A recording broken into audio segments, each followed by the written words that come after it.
Hello there everyone, this is me Ethan here, and welcome back to January 1st once again. Continuing on our tradition, on January 1st I went off to the Lego store to pick up some new releases. Now this isn't as big of a haul as previous January 1st because I just don't have the money for it this time around. Plus there weren't a whole lot of new releases that I was just going nuts for.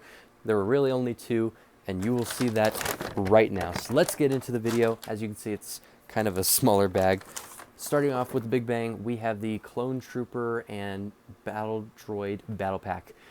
Great value for $30. I love the shinies and the Coruscant Guard, and the droids are a nice addition. I like the spider thing. I can't remember the name of it, but an excellent clone battle pack. Very excited about getting that one. My brother also got one of them.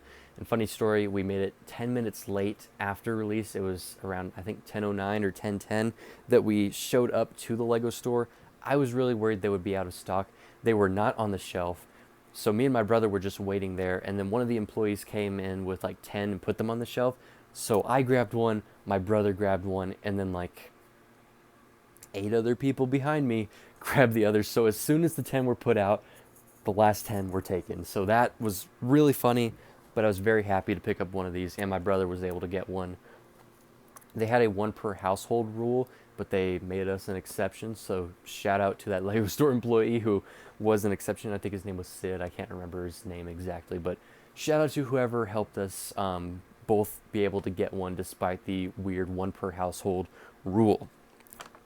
Moving on, the only other 2023 set that I bought was the retro camera from Creator 3-in-1. Creator 3-in-1 has been knocking it out of the park within the last like 2 years, and this is no exception. For 20 bucks, you get 263 pieces, a fantastic vintage camera build. You get a retro TV as an alternative build, and a camcorder. I love the little film reel. As a fan of photography and films and video making and all of that, I had to pick this one up. It's such a cool display piece, and I see this one becoming a very popular seller this year just because there's so much variety in all 3 builds. All 3 of them are great. It's so affordable, and it's just a really nice display piece. So I was very happy to pick that one up. And then another 2023 set that my dad actually got was the Lego City Space Interstellar Spaceship. The main reason he got this was because it looks like a ship from Christopher Nolan's 2014 film Interstellar. So he wants this as a nice little desk display. Very cool set. I love the design of it. Kind of reminds me of the Lightyear set that released a year or 2 back. But excellent city space set. Happy to see spaces making a return. I say making a return, but making a return in sort of this style. You get what I mean. Pretty cool set. Can't wait to see how it looks whenever he's finished building that. And then the final set I got wasn't a 2023 release, but it was a set from last, or I should say 2024 set. I probably messed that up throughout this video. Anytime I said 2023, pretend I said 2024. Moving on, a 2023 set that I really wanted from the Brickheads line. It was the Battle of Endor Heroes. Very weird name, but you get Luke, R2, Lando, and Ewok, and Princess Leia. A really solid Brickheads pack. Its normal price is $40, but as you can see, I got it for $24. The reason I picked this up was because I had a $20 voucher available from my Lego VIP account, so I thought, okay, I could get this for $4, sure. But as it turned out, I actually had $40 off, so I only ended up paying a total of $37 this visit, which was just excellent considering this set was only $30. So basically, I paid around $6, or yeah, $6 for both of these. So, or $3, excuse me, almost $3 for both of these as extras. So just a wonderful deal there. I did not even know I had $40 off available. So I was very, very happy with that. This is a very unscripted video, very casual. So I saved $40, so that meant I could go over to the thrift store, which is the same brand of thrift store that I have near me where I get a bunch of my used Blu-rays. So I was very excited to head over there and spend a little bit of money there. I knew I wanted to visit after, and I got a nice stack of 10 Blu-rays, which I couldn't even believe. They had a buy 5, get 5 free on used Blu-rays and DVDs. So I'm just going to quickly run through which movies I got. I think it cost a total of $60 total for all of these, which is pretty great, all things considered. If it's 10 movies, that's $6 a movie, which you just can't find anywhere else. So first up, I got a Christmas movie, obviously. Got Arthur Christmas, one of my all-time favorite Christmas movies, maybe my favorite Christmas movie. I only own it on DVD from whenever I was younger, and I don't think it's on anything streaming, so I had to get this one on Blu-ray. Next up, we have Crazy Stupid Love, one of my favorite movies that I watched last year.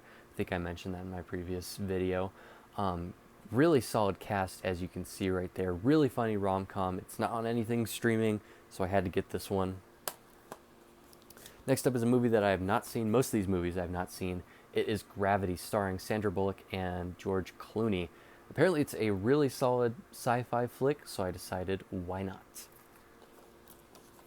Next up, a very different movie. Comedy, Grown Ups. You got some great comedic leads here. I've heard it's a really fun time, so for $6, why not? Here we have another Ryan Gosling movie, The Ides of March, which also stars George Clooney, Philip Seymour Hoffman. You got Paul Giamatti, Marissa Tomei, Jeffrey Wright, and Evan Rachel Wood. What a cast there. I've been wanting to watch this one for a bit, so I was happy to find that there too. The next two movies are such steals. I got Mission Impossible Fallout on 4K for $6. You just cannot pass it up. I have not watched the full in-length Mission Impossible Fallout. I've only seen maybe the first 45 minutes, and it was excellent. And I love Dead Reckoning, so I need to watch more of these films. So this is just further motivation so I can watch that in 4K. And then we have Mission Impossible Ghost Protocol as well in 4K. Haven't seen this one either. I think I've only seen 5, which was Rogue Nation. I've seen the first one, a little bit of the second one, and obviously Dead Reckoning Part 1, which came out last summer. Next up, we have Disney's The Muppets. I loved this movie whenever it came out, and I just had to pick it up. Here we have a Guillermo del Toro film, Pacific Rim, with a really cool lenticular slipcover. I've seen parts of this movie, but I've never watched it fully. I've heard great things, I've heard bad things, I've heard mediocre things. I'm excited to check it out and see what I think, because I think it looks really cool. And I know a good handful of my friends who love this. Apparently it's just a movie that all the bros love, so thought I would finally check that one out. And then the final film is Star Wars The Force Awakens. I think this film gets a little bit too much of a bad rap, probably my favorite of the sequel trilogy. But I own all the other Star Wars films, so I figured why not own all the other ones, collect them over time. But one thing cool about The Force Awakens Blu-ray is that it's got a black case instead of your standard blue, which I just find really fascinating. Kind of looks like a 4K from the side, but regardless, I actually really like the slipcover design with the poster on the inside of the text. Find that really fun. So they were all 10 movies. I think I only paid for Star Wars The Force Awakens, Pacific Rim, The Muppets, and one of the Mission Impossibles. I think those were the most expensive ones. But for $60, this was just amazing. And they'll be going right into this shelf that you see behind me. And hopefully, very soon, I will give you all a Blu-ray update so you can see all these films, plus these. I'm very excited to make that video. So just to recap, there were my 10 sets, or my 10 movies, excuse me. Got the Lego Star Wars New Clone Battle Pack, the retro camera from Lego Creator, and the Return of the Jedi Endor Heroes Brickheads pack. I know this was a very quick, nonchalant, very easygoing video, but I wanted to share everything I got because it just goes along with tradition. I always do one of these videos every January 1st. So if you all enjoyed this haul and if you all enjoyed this video, please be sure to like, comment, and subscribe. And as always, I will see you all in the next one. Bye and have a great day.